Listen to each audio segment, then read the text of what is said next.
Thanksgiving is this week, and you know what that means if you've been to my house before. It is the start of Christmas music season. That's right. You're going to hear pa-rumpa-pum-pum all through the house thanks to Sonos. Because when we get that Christmas music blasting, we are doing it in every room. And thanks to Sonos, we can do that very easily. Couple taps of the app, and it is everywhere, especially now that we've got the Sonos Arc. This is the one that is kind of the main focus, the focal point, the one that blasts out the loudest, the clearest, the cleanest. It is absolutely fantastic. It is the sound bar that is connected to my TV, but it is so much more than that because I can play any song I want. It connects seamlessly to my other Sonos speakers that are throughout the house, and you can just fill rooms with music, or you can fill rooms with the Andy Staples Show. We got a lot of stuff going on this week. There's a lot of big games that we're going to be talking about. So if you want to hear me instead of maybe, I don't know, Josh Groban singing A Holy Night, well, I mean, he's got a better voice, but why not? Throw on the Andy Staples Show. Games are better to watch when you got the Sonos Arc. Movies, it feels like you're in the theater. It's a wonderful experience, and I cannot talk enough about it. I've been proselytizing since long before they became an advertiser. I've had Sonos products for about 8 or 9 years now, and we've just been collecting them, and now we can really fill the house with whatever sound we would like. And this week, it's going to be a lot of Christmas music and a lot of football. So experience sports at home and music at home and podcasts at home like never before with Sonos Arc, the premium smart soundbar for TV, movies, music, gaming, and more. The precise and immersive sound of Dolby Atmos will make you feel like you're in the stadium or in the studio with me. When the TV is off, stream music, your favorite sports podcast, radio, audiobooks, and more using the Sonos app, Apple AirPlay 2, or your voice with Amazon Alexa or Google Assistant. Arc was designed from the inside out for incredibly clear sound and rich bass, then fine-tuned by Oscar and Grammy-winning producers, mixers, and artists. Sonos TruePlay tuning software optimizes Arc's sound for the unique acoustics of the room. Turn on speech enhancement mode in the app while watching TV and movies to clarify voices, perfect for when characters whisper or when the action intensifies, or turn on night sound to tone down loud effects when others are at home and trying to work or sleep. Sonos works with all your streaming services, plus you can listen to thousands of stations free on Sonos Radio. With Sonos, you can start with one speaker, that's how it worked for me, and then expand your system over time. All Sonos speakers connect over Wi-Fi, so you can group speakers together in different rooms and play music throughout your home. And oh yeah, it's going to play throughout my home all week. Pa-rumpa-pum-pum, get ready.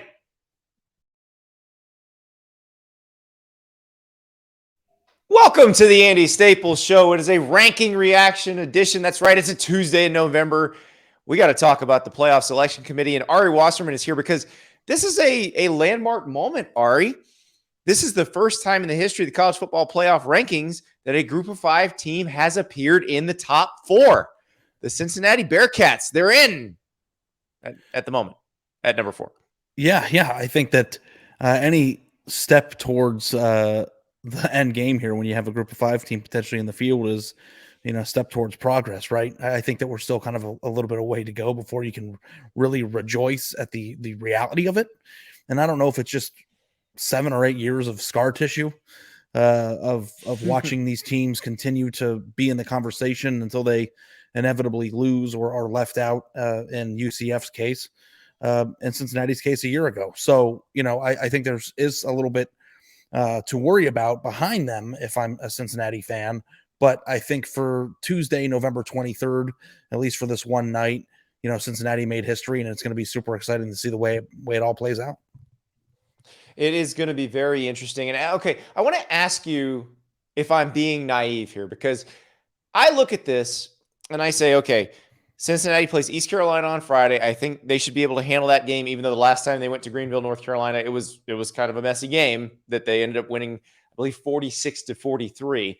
But I think they're going to win that game.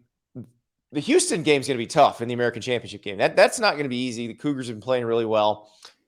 But if they win them all, I think they're in regardless of what happens in the Big 12. Am I naive? Would an Oklahoma or an Oklahoma State running the table from here on out, which would just be a 2-win streak, would that team be able to jump them? It's a 2-win streak against 2 quality wins, though. And I don't know Yeah. how Cincinnati is going to be viewed. I think beating the crap out of SMU was a really big step for them because it was a 2-loss team and a team that, really had no shot. And it kind of makes you feel like if SMU is a top 3 team in your conference and Cincinnati blows them off the field, that's an implication to me that Cincinnati is above its conference, which is what is necessary in terms of belief for the committee. But the thing I would ask you if you're a Cincinnati fan is if Oklahoma or Oklahoma State went out and it results in the Big 12 championship game, you would be sweating really hard on Selection Sunday. And I don't know for sure what the committee would do in that scenario, but a Power 5 1-loss champion, especially considering the fact that even Oklahoma State, probably even more so than Oklahoma, is playing really, really well right now. I think that you could get on board with Power 5 champion over undefeated Group of 5 team.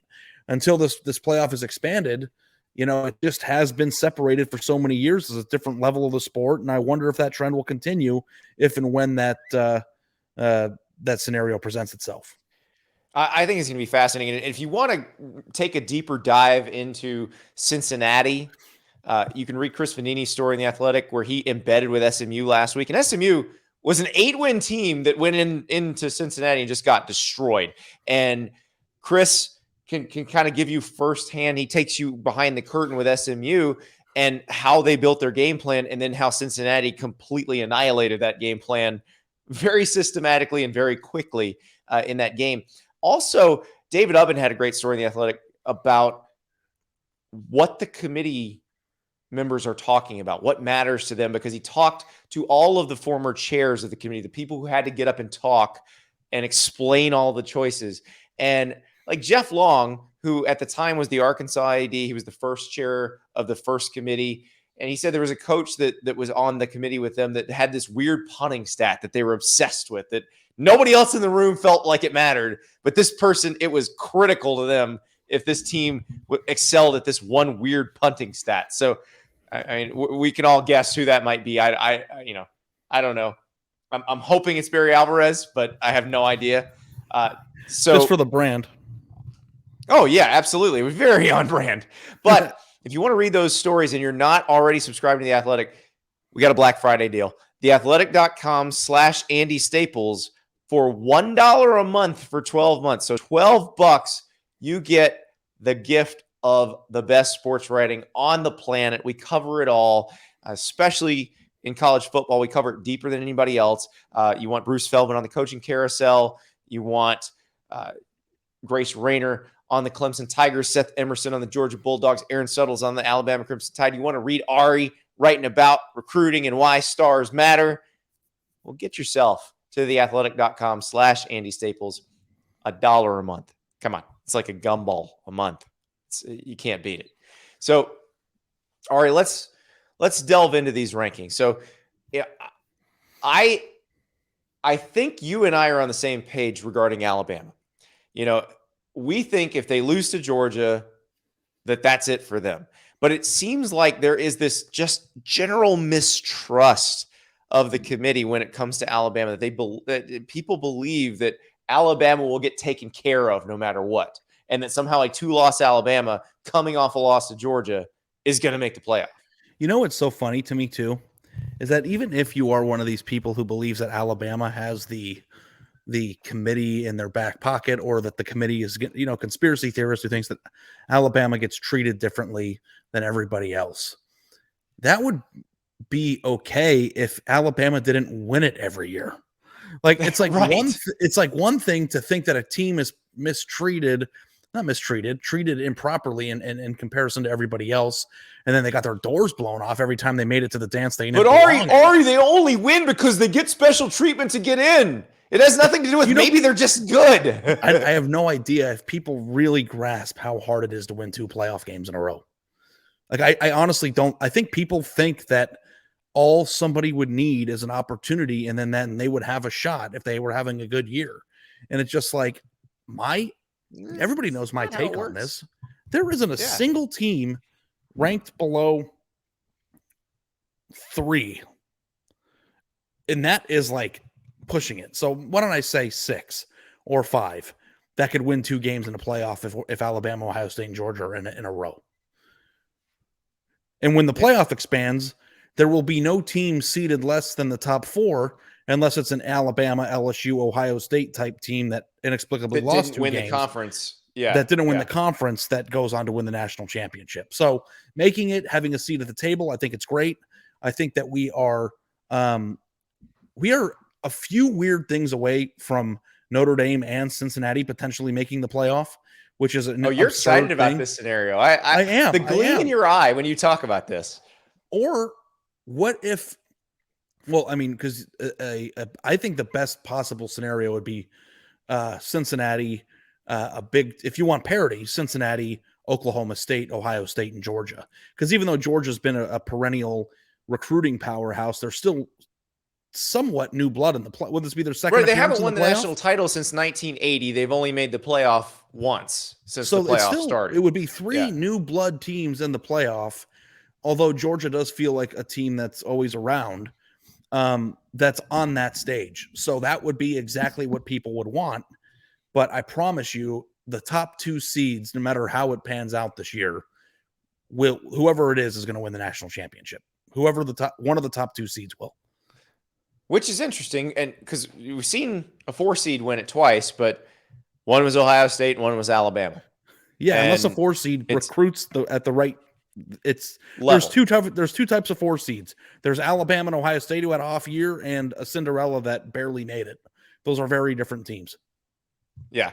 So the scenario you've laid out, which I think is an interesting one, would require somebody to split, or Baylor to win the Big 12 championship, something like that.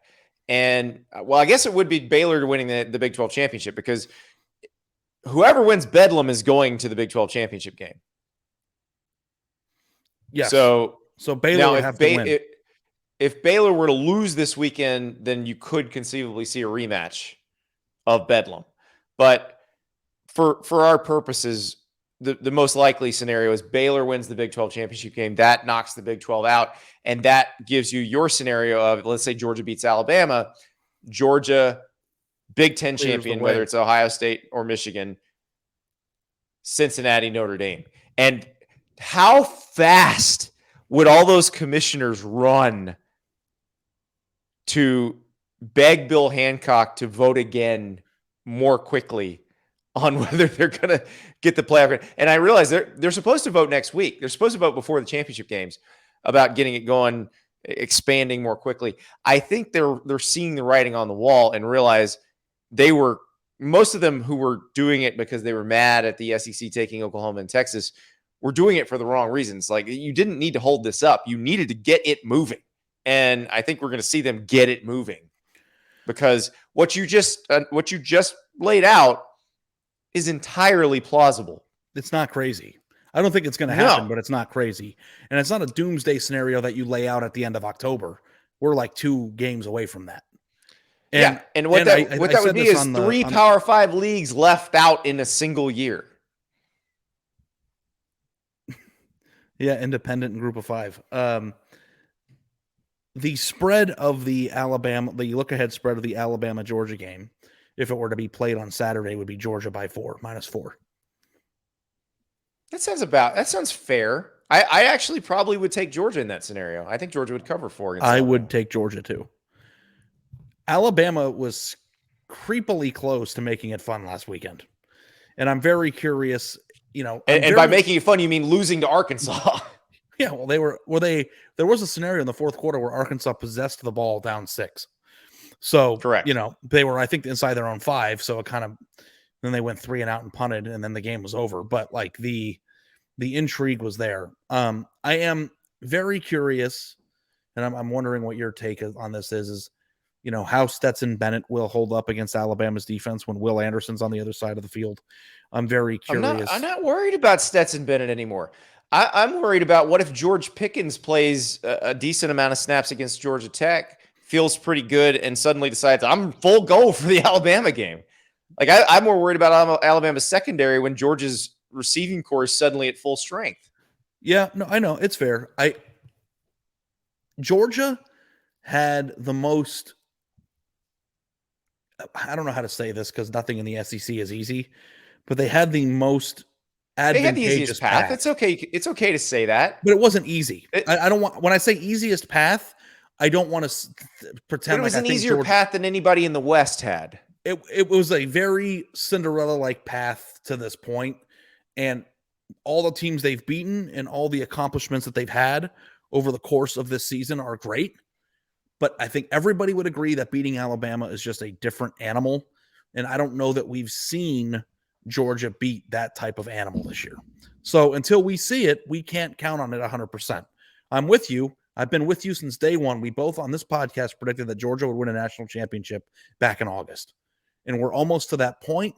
But as we sit here now in November 23rd, with 1 week left before SEC championship game, I can't say beyond the shadow of a doubt that I'm like positive that they're going to beat Alabama. No, and I'm glad it's that way. I don't want it to feel like it's inevitable that one particular team's going to win the national title right now. I want there to be some intrigue, so I'm perfectly happy with that. I am intrigued by the circumstance of the SEC championship game because you had what went down in the national title game after the 2017 season. You had what happened in the 2018 SEC title game.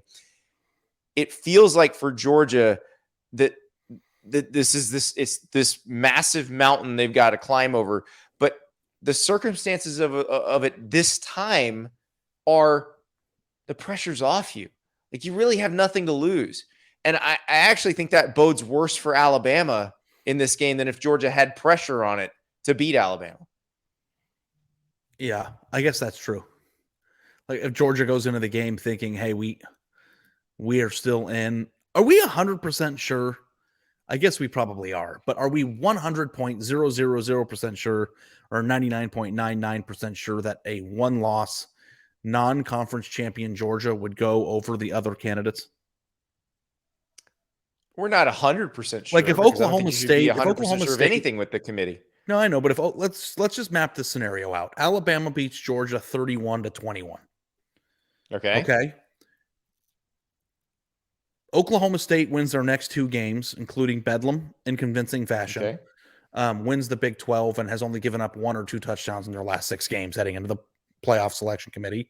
Cincinnati boat races everybody left on their conference and finishes 11-0 or finishes undefeated in American champions and looking good at that. And then Ohio State wins the Big 10. What percentage are you certain? Because nobody's considered this, and maybe I'm an idiot for considering it, but is there a percentage chance in your mind that Georgia could be left out in that scenario? It's a very low percentage. Like 1% I think Georgia would get or it over 5%? Cincinnati. Would Georgia get it over undefeated Cincinnati in that scenario? I think they would. Well, why did you jump to Cincinnati? I think that's insightful. Would Georgia get in over one-loss Oklahoma State in that scenario? I think they would. Because it's the same reason Alabama was sitting at number 2. Same reason Alabama was sitting at number 2 until the committee saw a reason to move Ohio State to number 2. They played we don't know about these teams, so we'll just go with the one we think would win if they all played. If Georgia played Cincinnati, you're probably right. Who would you favor? Who would Vegas favor? Yeah. Well, yeah, sure. Yeah, and I'm talking about the one-loss Georgia you've just concocted. Like if that team played Cincinnati, who would Vegas favor? Georgia. If that team played Oklahoma State, what was who the would spread of the Georgia-Cincinnati game last year? It wasn't that high. Touchdown? Yeah, I think it was like 5. Yeah. And it turned out to be a very close game. Yeah. Yeah. So it's like funny to me because Georgia then I guess is one more win away from clinching a playoff berth. Yeah, I think they are, and it's a win that they should. I mean, if you watched Notre Dame, Georgia Tech last week, Georgia should be able to handle this one pretty well. Yeah, so, no, I'm not worried about it. Yeah, I think we're pretty close to knowing 35-point what's going to happen. But the Big 12 scenario is just interesting. I'm fascinated because Bedlam has been so dominated by Oklahoma, but it feels like this year Oklahoma State is built to beat them. That defense is nasty. Jim Knowles has done a fantastic job with that D. In normal years is what? they're the unstoppable force. I always get that wrong. Is it unstoppable force? It is the irresistible force and the immovable object. I thought it was the unstoppable force. Irresistible and unstoppable are pretty much the Irresistible same sounds thing. like you on prom night. I was quite resistible on prom night, and pretty much throughout high school. Didn't blossom till college, Ari. And now Didn't look at blossom you. till college. Yeah, as my first girlfriend in college put it at a dinner with a bunch of my high school friends who already knew this and didn't need to be reminded of it. Andy didn't get much play in high school, so Hey, there's nothing wrong with that. But it was funny though because she thought she was making a big funny, and all my friends from high school were like, yeah, we know we were there. I just wanted to call you irresistible. I thought that that was good podcasting. Well, I mean, we could get the Robert Palmer thing going, the ladies dancing in the background, but no, it is the irresistible force and the immovable object. And Oklahoma State is absolutely the immovable object of late. Yeah, one touchdown in the past month. I think the other touchdown that Oklahoma State has allowed was a scoop and score that the offense allowed. Yeah, Oklahoma State's defense is really, really good, and Oklahoma's offense is fine. And just fine and prone to crippling mistakes. Yeah, and also spurts of game that feels like they're playing in quicksand. Yes. So, I mean, the dynamics of that particular rivalry feel very different this year than they do normally. Like you're like, okay, how's the piano going to fall on Oklahoma State's head here? And I don't get that vibe coming off that team this year. Yeah, there's a lot of interesting stuff about this season. Think about everything that probably had to fall into place for Cincinnati to be in this position. So I think that if all the stuff could happen the way it's happened so far this year, that I guess it's time to start believing, which I guess I could get on board with. There's one thing that could have happened that would have helped them a lot if Indiana had been last year's Indiana team and they'd beaten them.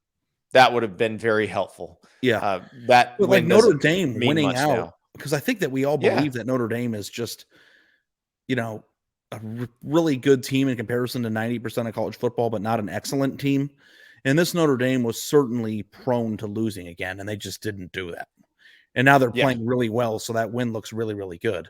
So the fact that Notre Dame is in the top 10 is like the entire thing for Cincinnati. And who's Notre Dame left? Who does Notre Dame have left? Notre Dame has Stanford. That's it. So they should make it. Stanford. So, I mean, Cincinnati did their job, and then Notre Dame did their job for Cincinnati. You have no Pac-12 team in contention. The Big 12 isn't dominated by Oklahoma this year, and Oklahoma might win it, but they've looked like trash all year, and then, aren't really the type of team that you want to give the benefit of the doubt to. Like, everything is lined up well for Cincinnati, but everything's kind of lined up well for Oklahoma State too, and maybe it's just one of those years where something different is finally going to happen. I think the world would like to see Oklahoma State make the playoff. I think the world, it's like, I don't know. Are we dismissing Michigan's chances of beating Ohio State? Let's talk about that when we come back. We got to pay some bills here, but let's talk about that because that is something that, I think we've just been conditioned to feel. I'm not sure we should be feeling it right now. Let's talk about when we come back from these words. After years of fine print contracts and getting ripped off by big wireless providers, if we've learned anything, it's that there's always a catch. So when I first heard that Mint Mobile offers premium wireless service starting at just $15 a month, I thought, what's the catch? But after speaking with them and using their service, it all made sense. There isn't one. Mint Mobile's secret sauce is that they're the first company to sell wireless service online only. By cutting out the retail stores, there's no crazy overhead costs that get passed down to you in the form of mystery fees. Instead, Mint just passes on sweet savings direct to you. All you do, you get your SIM card, you download the app, you pop in the SIM card, you use the phone, you make calls, you use data.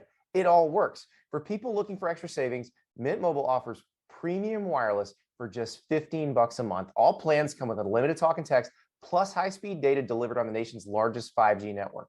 Use your own phone with any Mint Mobile plan and keep your same phone number along with all your existing contacts. And if you're not 100% satisfied, Mint Mobile has you covered with their 7-day money-back guarantee. So switch to Mint Mobile and get premium wireless service starting at just $15 a month.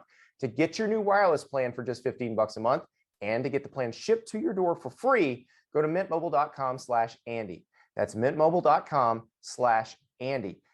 Cut your wireless bill to $15 a month at mintmobile.com/Andy. Act 1. Our longtime sponsor, Artifact, provides an amazing way to capture a family story or create an audio portrait of someone you know intimately so you can surprise them with a beautiful podcast episode detailing the times you've been there for one another, the inside jokes, the laughter and tears you shared, and all the little things you never want to forget.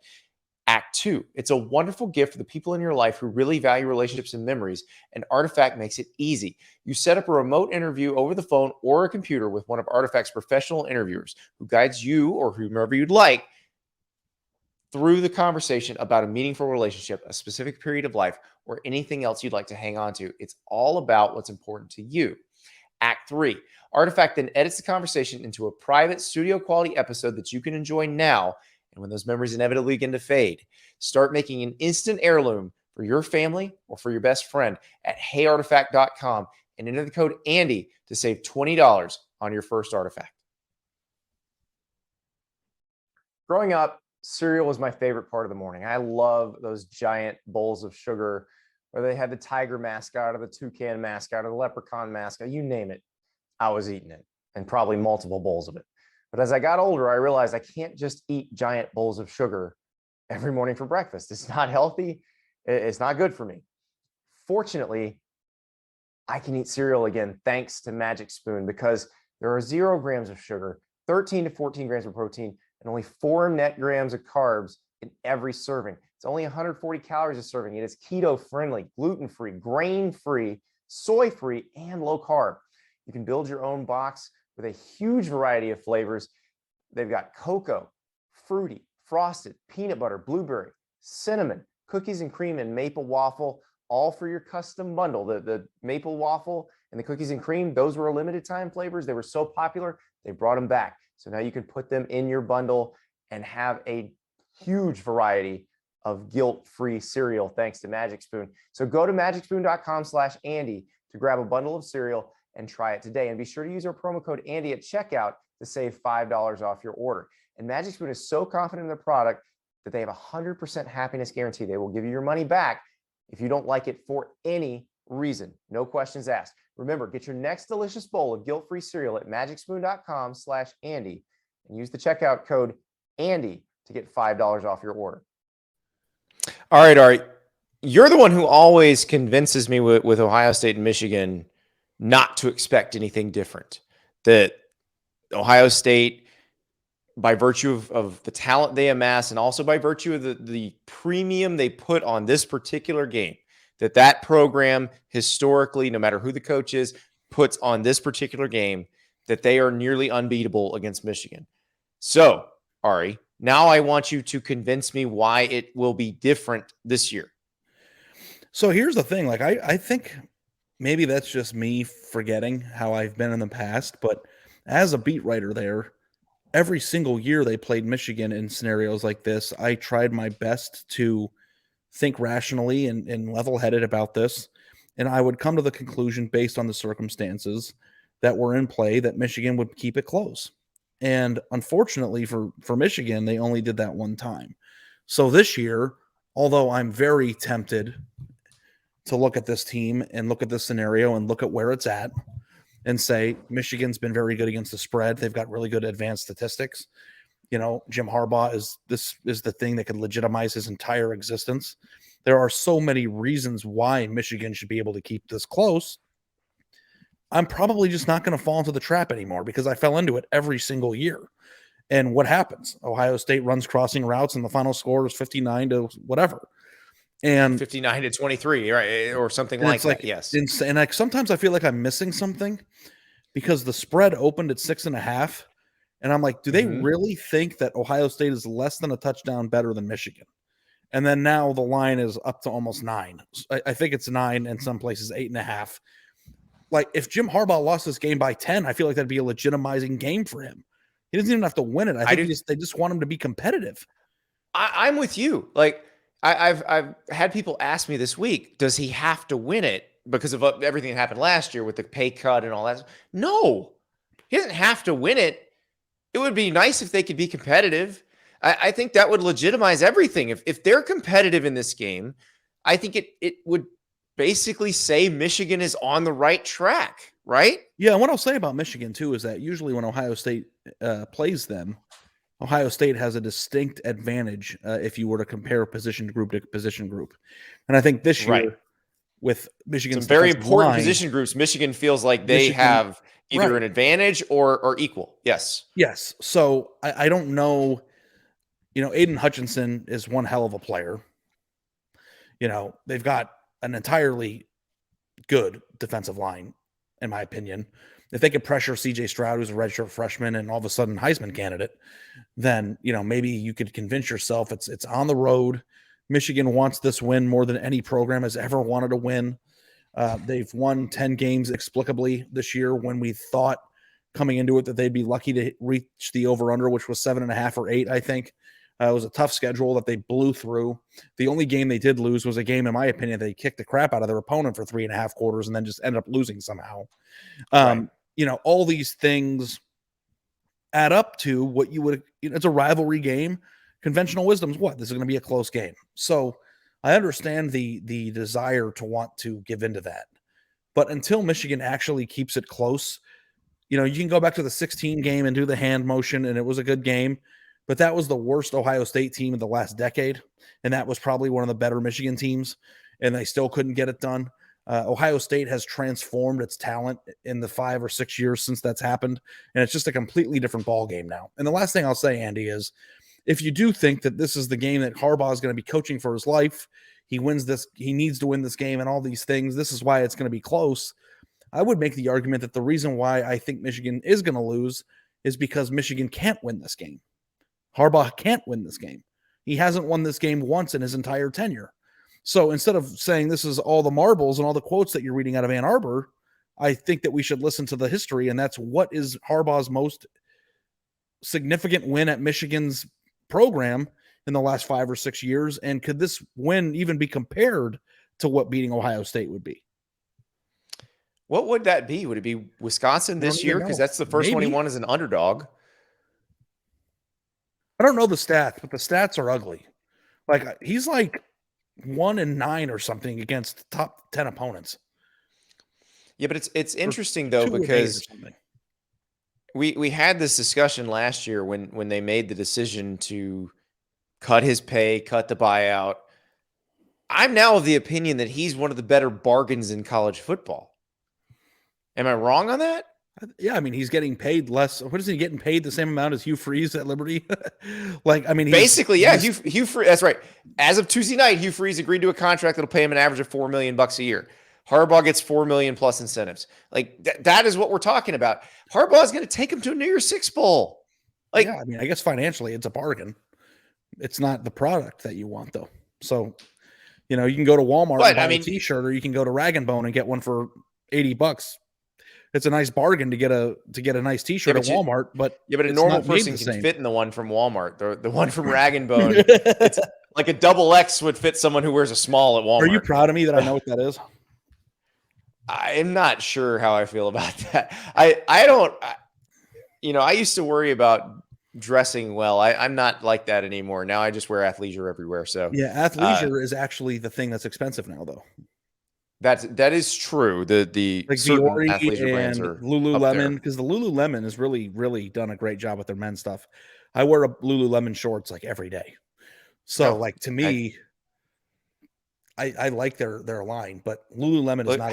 How bougie are we? Do we need to get into the Lululemon versus Chubbies debate? I have Chubbies too. for the shorts. Do you do Lululemon on top, Chubbies on the bottom? I only have Chubbies swimsuits. I don't have their shorts. Oh, their workout shorts are spectacular, and I wear them for everything because then I don't have to wear underwear because they're already built in. Oh yeah, that's how lazy That is how lazy the pandemic made me, Ari. You do the 7-inch. I don't even buy underwear anymore. Ones. Do you do the short ones? Oh, the shorty short. Oh, yeah, we got Yeah. skies out, thighs out, baby. Listen, I didn't do those squats for nothing, Ari. Yeah. Hey, well, So what were we even talking about? Oh, yeah, the bargain.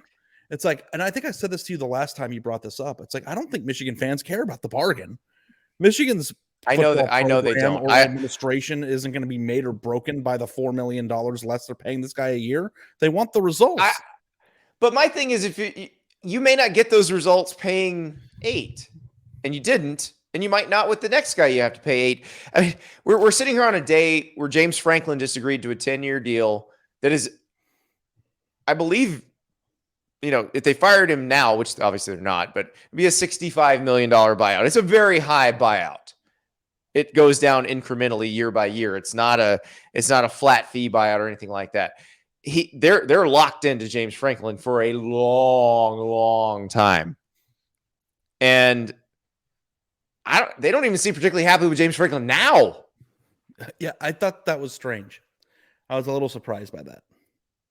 So would you rather be in that position or the position Michigan's in? I'd rather not be. I would say Michigan. I'd rather be in a position where I'm paying a coach reasonably and getting the results that my program indicates I should be getting. Well, that never happened. Nobody pays a coach reasonably if they're getting the results they want. The second they get the results they want, they start paying the coach unreasonably because they're scared to death somebody's going to take him. Ohio State pays their coach reasonably and gets the response that they want. Yeah, but they're going to have to pay him unreasonably. They're going to have to pay him unreasonably, Ari, if Mel Tucker gets paid unreasonably.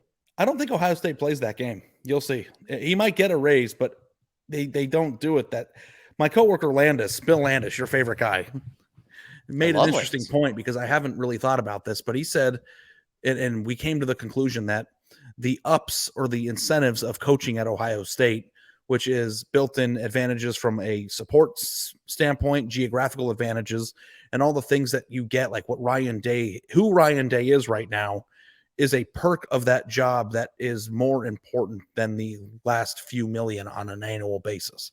I can agree with that. I can agree with that, Ari. And here's the thing. Almost everybody before Ryan Day could come in and be like, okay, so where are you going to go? Like somebody may pay you more, but you're going to fail and get fired because you don't have the infrastructure you have here. You know what Ryan Day could say, though, to that question?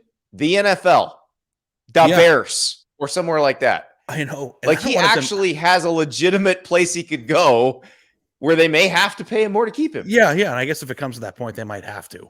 But the thing about it that is so funny to me is that we continually have this debate about, what are we going to do at X school because there's no likable or there's no reasonable candidate.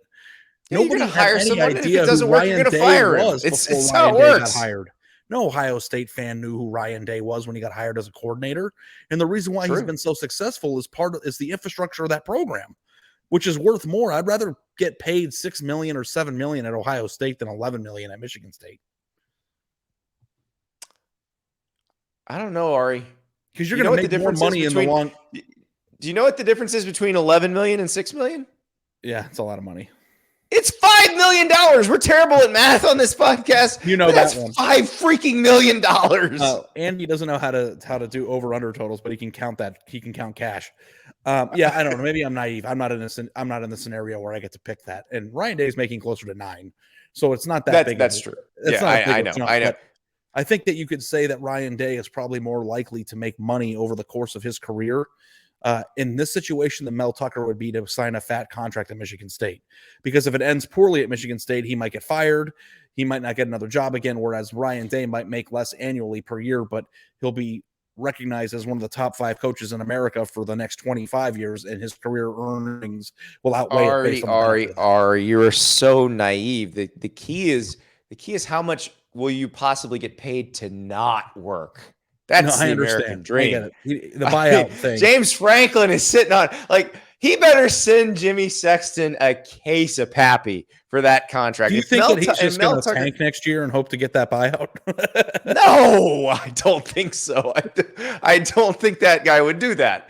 But Mel Tucker, same thing. If that number, and again, we have not seen verification on the number that was thrown out last week, but if it's anywhere close to accurate, if it's like 60% guaranteed, come on. That's unbelievable. It's the greatest golden parachute ever. I get it. I'm very curious to see if Mel Tucker's contract rumor is true, and when James Franklin gets the ink dry on this contract, what Ohio State will do. I'm sure they'll bump him up, but I don't think it's going to be some weird, arms race where all of a sudden Ryan Day is going to be making $14 million a year as a result of that. I think Ohio State is the dictator in this scenario. Yeah, it probably doesn't wind up being the $1 more thing that LSU and Alabama traded off on for a few years when it was Les Miles and Nick Saban. Yeah, I don't think Ohio State needs to do that. I think you're right. I'm making fun a little bit, but you're exactly right.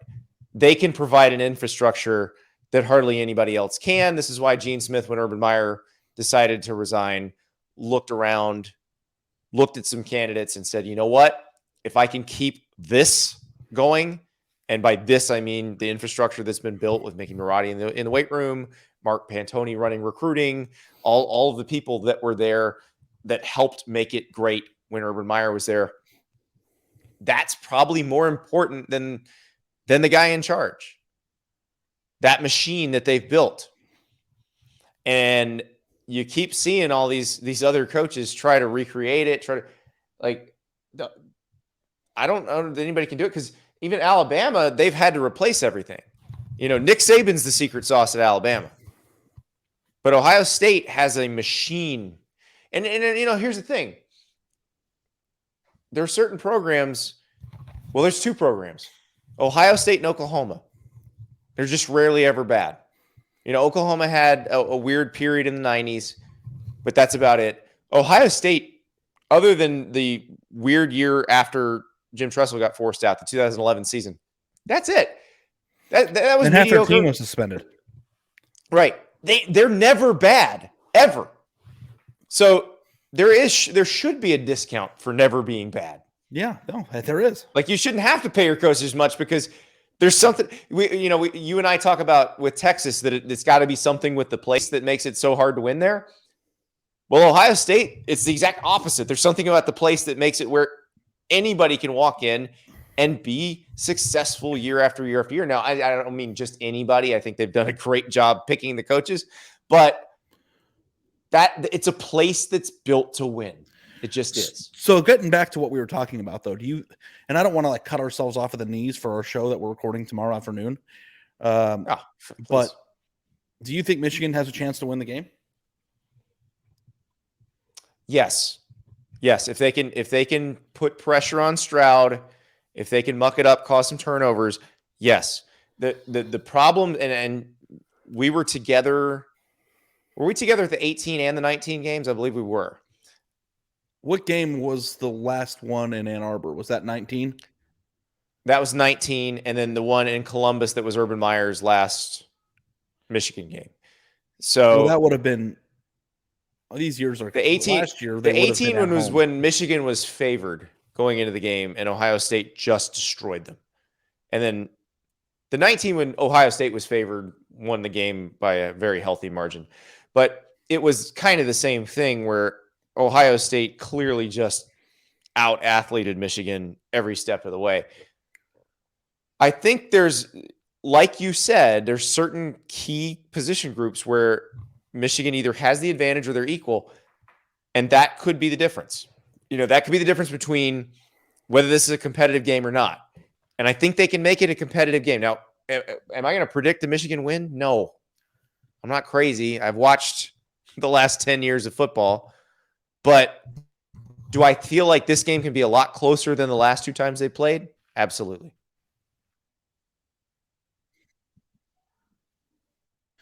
Yeah, I mean, a lot closer is what? What are we talking about with a lot closer? 14 again, close game looks like, because I 10? can't envision 12? Do you think that Michigan can stop Ohio State from scoring 40 points? Maybe, yeah. It forced a couple turnovers. Yes, I do. Yeah. Now, because that's the only way. Covering Chris Olave and Garrett Wilson, it doesn't get any easier. When they're clicking, that offense is really hard to stop. But if you get in C.J. Stroud's face, you have a chance. Michigan has the kind of players who can get in his face. Now, my worry is Michigan scoring with Ohio State. Again, this only works if there's turnovers, short fields. That's the only way that works. I don't see them just marching up and down the field against them. This game's got like 44-27 or 51-27 written all over it. Well, we'll see. We're going to talk about it more.